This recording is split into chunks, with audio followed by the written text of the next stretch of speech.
All right, parents, you know that cooking with a toddler is messy business, right? And it's often a challenge trying to introduce new foods to little ones. Well, in this week's Early Years, we're joined in studio by nutrition expert and mom of three, Kiyah Duffey. Good morning, Kiyah. Good morning. Thank you so much for coming in. Thank you. You might remember we chatted with Kiyah several weeks ago about picky eating in general, but we're kicking it up a notch today, and we're going to look at some products that can actually help out in the kitchen. And I remember when my kiddos were small, how messy it could be. You wanted to, they also want to help, making a cake or brownies or something, but the kitchen would be just basically destroyed. So we're trying to prevent that. Well, we will do our best, let me tell you. Right. Yeah. I will say, I think the most important thing in doing this is making sure that you are ready for it. So 6 p.m. on a busy night when you have to get dinner on the table and everyone's hungry is not the time to try this the first time around.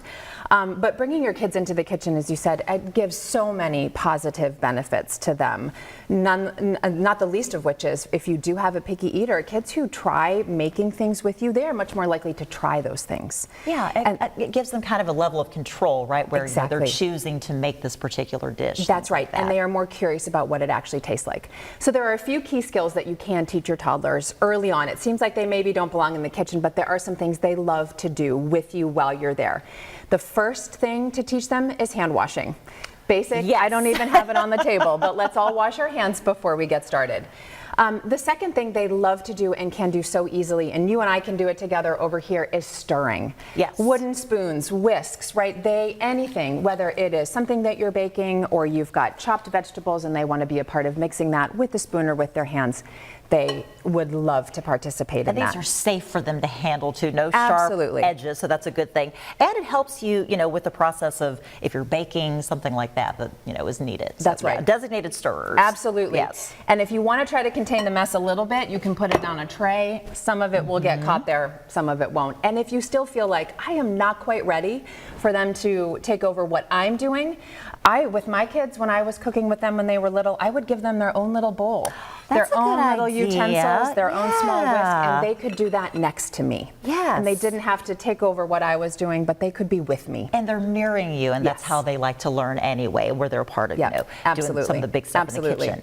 Now, you've also brought in some, I love these. These where they can cut safely without hurting themselves. Yes, so kid-safe knives are fantastic because they want to be a part of that.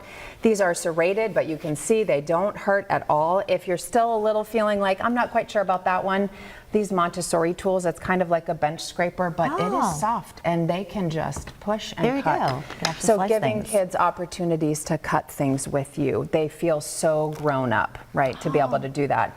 And with these serrated knives, anything soft, cooked potatoes, bananas, I have a cheese stick here, but even a cucumber, these are enough, and you can teach them about the difference between sawing and cutting, and they actually encouraging them to eat their fruits and veggies too. These are colorful foods. We've got kitchen lessons for toddlers up there. You mentioned washing hands, safely cutting foods, measuring and counting ingredients. So working on our math skills too. Love that one. Yes. Yes, and of course I think if they've been a part of helping you make the mess, let them be a part of helping you clean up on that mess as well. Rags, little handheld brooms that they can use to clean the floor.